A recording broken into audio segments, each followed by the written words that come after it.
What's going on, people? So it's been a little while since I last sat down and did one of these here reviews and stuff because every so often I like to take a break. So maybe some of you who regularly come around here, you probably noticed there was a bit of a downtime or whatever you want to call it between now and the previous video, which was I want to say Vapormax 360.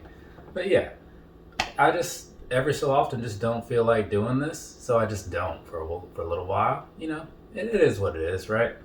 Though it seems like I always take these little breaks in some ways the worst times because when I walked away, like, was that like a week, 2 weeks ago, something? Yeah, I was getting some crazy views and I could have like cashed in on that because I always have a lot of other stuff to review and all that. I got like four more or something that I need to get through, maybe five, and not even counting the stuff coming in this week. So I've always got stuff to do. I just don't always feel like doing it. But that probably would have been the times because things were going pretty well. So, to anybody that's watching or has recently subscribed, I guess, thank you for that. I do appreciate it.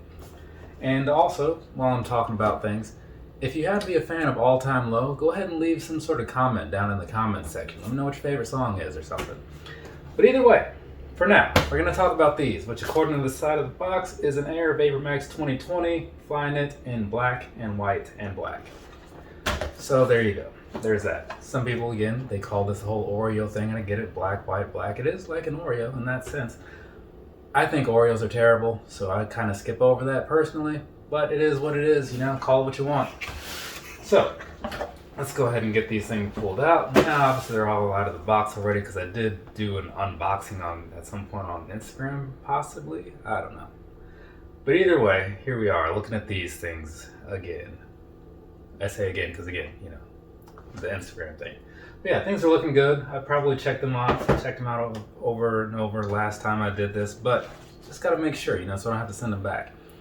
But that being that, I suppose it's now review time on this right here, ladies and gentlemen, the Air Vapormax 2020 Flyknit in black and white. Not a bad looking shoe, right?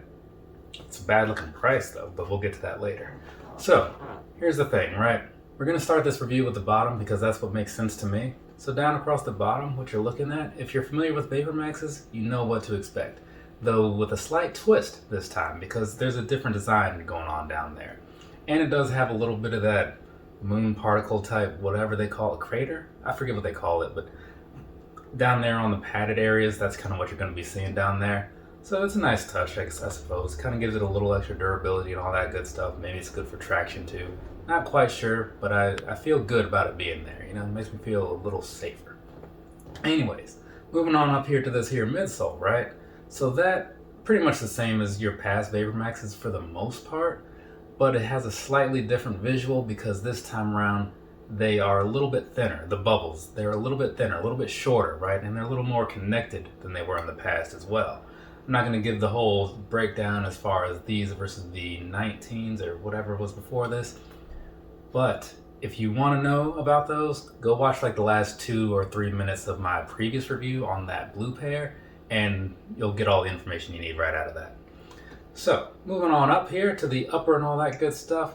So, across here, it's pretty much going to be one of those things where once you got a glimpse of the shoe, you've pretty much seen it all. But we'll get some pictures in there, talk about it just a little bit, so that way you know what we're getting into. So basically all throughout the shoe, down here around the toe box, we'll start there. So around the toe box, you have a slightly different stitching pattern than is on the rest of the shoe. It's still overall just black and white, so not a whole lot to say about it. But then once you get past that and you get on to the rest of the upper, then it's very much all similar. It looks like there's a lot of horizontal lines going across. You can kind of see a little bit of white stitching and black stitching. Probably something in there to the effect of kind of holding down the shoe and all that good stuff. Usually that's how it was in the past. I'm guessing it might be like this again. I haven't worn one of these lately, so I can't really say from experience. But basically you've got that, black and white.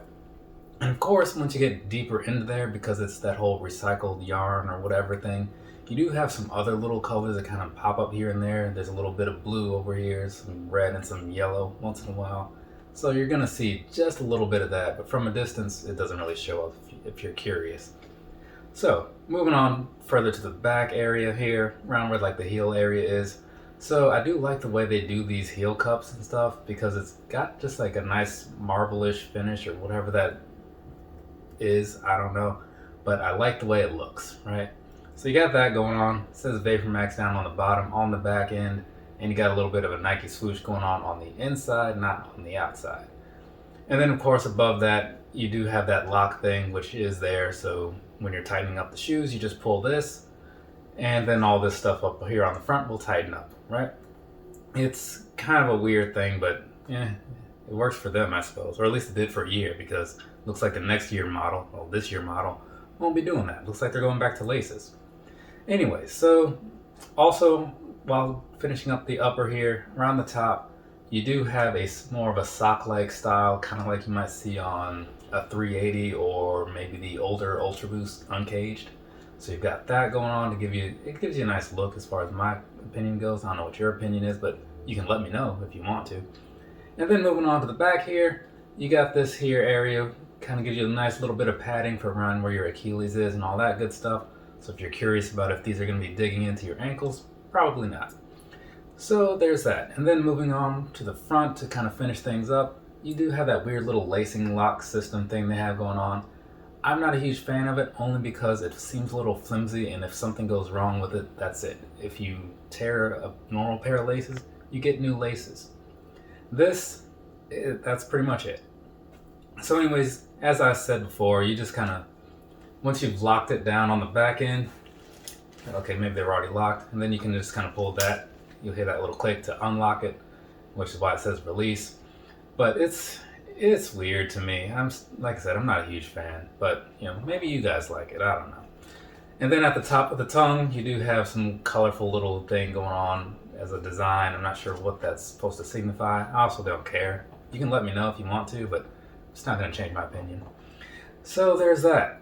We've talked about this whole upper. I'll give you some quick thoughts over the shoe as my personal opinions, of course. I do like the way it looks. Like I said in the past, I don't like that price tag because these come in at what, $225, $220. That's a lot for what they're asking you to buy, right? A bunch of stuff that they recycled into new shoes. It's like somebody's already paid for the stuff at least once, and now you're just going to recycle it and sell it for more. Like, that's not fair. Come on.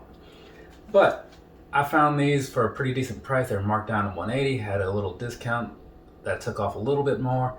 So that's where these are okay. If you're paying a price that makes sense to you, don't pay full price for these because they're just not worth it in my personal opinion. But that's enough on that. Let's go ahead and talk about sizing.